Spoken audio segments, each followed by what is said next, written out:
doing the 6 to 10 rods. I'm gonna give him a couple tips. So I'm gonna be trying that first circle motion. Yeah. So whatever he was doing, that's what I'm gonna do. And I believe we got our heat set on about, we probably at around 80, 79 to 80 on there.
What do you think I was doing that maybe you could do or maybe you could get? What did you get out of that?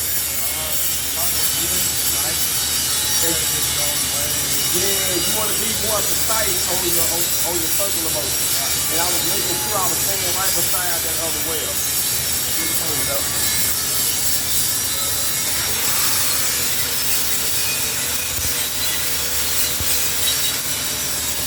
Now we know we wasn't shooting for perfection, but the main thing was staying consistent.